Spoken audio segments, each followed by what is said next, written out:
In this video, I'm going to go over troubleshooting a grinding noise in my 2003 Toyota Corolla. The noise is coming from the front end, and I was 95% sure that it was brake related. So here I pulled off the front wheels and took a look at the brake pads. To get a good look at the pads, you need to pull the two 14mm bolts and take the caliper off.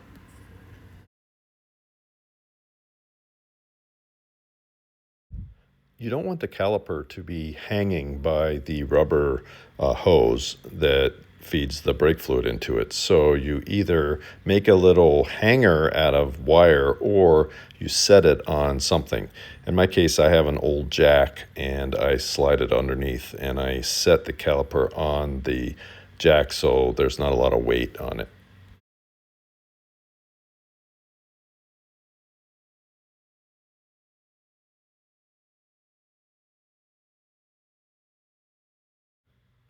Then after you take the caliper off, you can see the brake pads and determine if they need replacing or if you can just put everything back together. Another thing you can determine is if you want to replace the discs as well, which I did.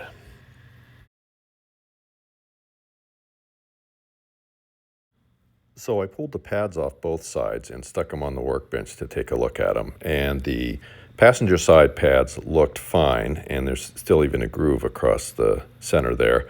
So they were clearly A-OK. The driver's side, however, you can see here, this is the metal on metal that we were hearing.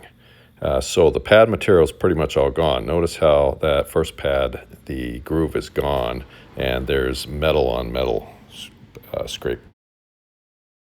So at this point, I decided to replace the discs as well. So I needed to take off the caliper brackets.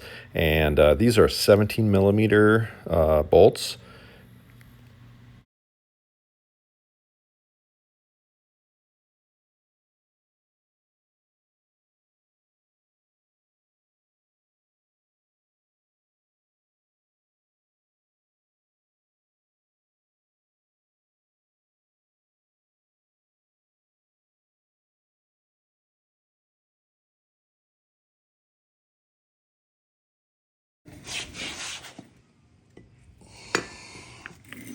There we go. All right. Now at this point, we get to pull the disc off. And that is sometimes quite a bit of work. A very important step at this point is to use PB Blaster to loosen up all the rusted together parts.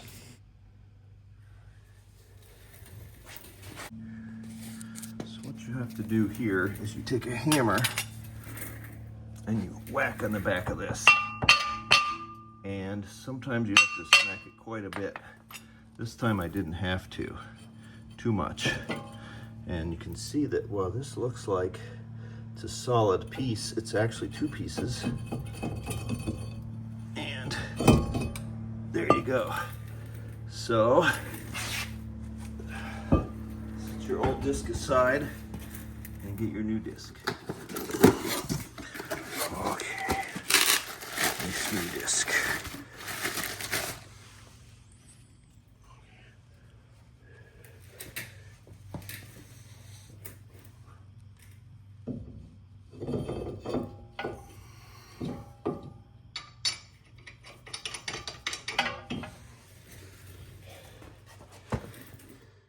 It's a good idea to leave the old pads in the bracket until you're ready to install the new pads. That way you get them oriented correctly. And here's the new pads and the new hardware installed in the bracket. And got squeaker and squeaker.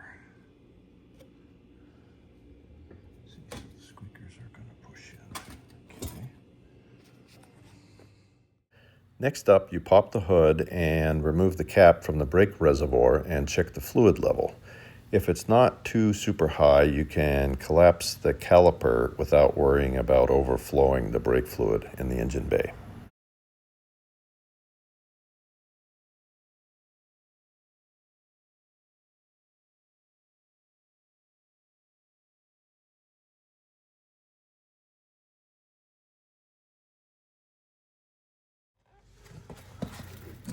I use a large C-clamp to collapse the caliper.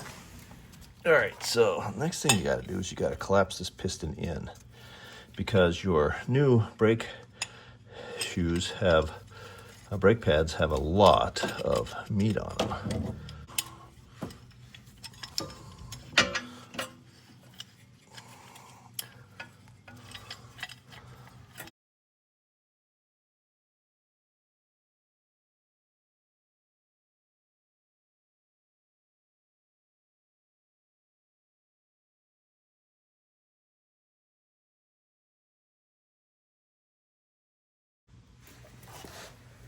All right, so now this guy bolts on to the back of that with these giant 17 millimeter bolts. So this goes on like so.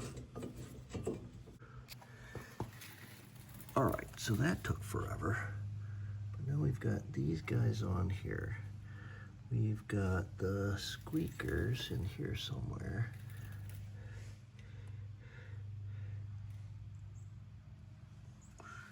And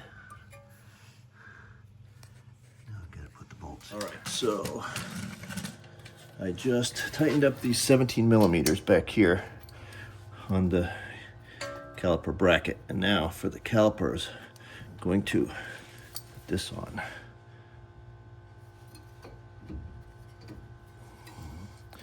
You got to push this in.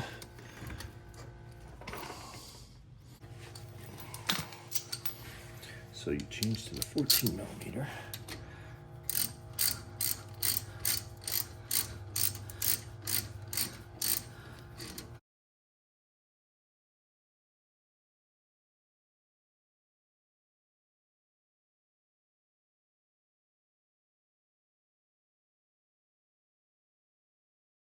So after fixing the pads and replacing the rotors on both sides, the sound is gone.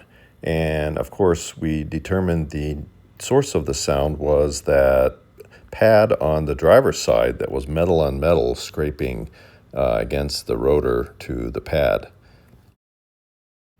Next up is to check the fluid level and either add or remove fluid. Sometimes I even bleed the brakes at this point, but I didn't do it this time. So thanks for watching my video, and if you like it, hit the like button and think about subscribing. Thanks again.